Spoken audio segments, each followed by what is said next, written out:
Hi friends, welcome to ரூபா garden. இன்றைக்கி நம்ம மாடி தோட்டத்தில் உள்ள இல்லை வீட்டு தோட்டத்தில் உள்ள சம்மங்கி செடிகளை எப்படி பாதுகாக்கிறது அப்படின்னு சொல்லிட்டு ஒரு சில குறிப்புகள் இந்த வீடியோ பதிவில் நம்ம வந்து பார்க்கலாம். மோஸ்ட்டாக எல்லாரும் சொல்லக்கூடிய கம்ப்ளைண்ட் என்ன அப்படின்னு பார்த்தீங்கன்னா, செடிகள் வந்து இறந்து போயிடுது, கிழங்கு வந்து அழுகி போயிடுது அப்படின்னு சொல்லிட்டு நம்ம 6 மந்த்தோ இல்லை 1 இயரோ ஒன்ஸ் நம்ம வந்து பாட் வந்து சேஞ்ச் பண்ணணும். பூக்கள் பூத்து முடிச்சதுக்கப்புறமா இந்த மாதிரி நம்ம தொட்டிகளில் இருந்து பிளான்ட்டை வந்து எடுத்துடணும். கம்ப்ளீட்டாக எடுத்துட்டு அதை நல்லா வந்து மண்ணெல்லாம் எடுத்துட்டு அதில் தனித்தனியாக நிறைய கிழங்குகள் வந்து உருவாகி இருக்கும். ஸோ இதை வந்து நம்ம தனித்தனியாக எடுத்து வந்து பாட் பண்ணோன்னா நம்மளுடைய கார்டனில் நிறைய பிளான்ட் எப்பயுமே இருக்கும். அடுத்தது நம்ம சின்னதாக ஒரு கிழங்கு தான் வச்சுருப்போம். தொட்டி ஃபுல்லாகவே நம்மளுக்கு வந்துட்டு செடிகள் வந்துட்டு நல்லா படர்ந்து வளர்ந்துருக்கும்.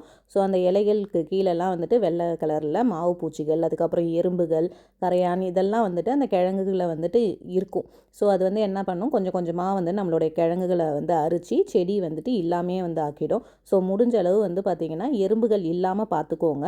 அந்த இலைகள்லாம் வந்துட்டு ரொம்ப படர்ந்து அடர்த்தியாக இருக்கும்போது ஃபுல்லாக இலைகளை கட் பண்ணி விட்டு நீம் ஆயில் வந்து ஸ்ப்ரே பண்ணுங்கள்.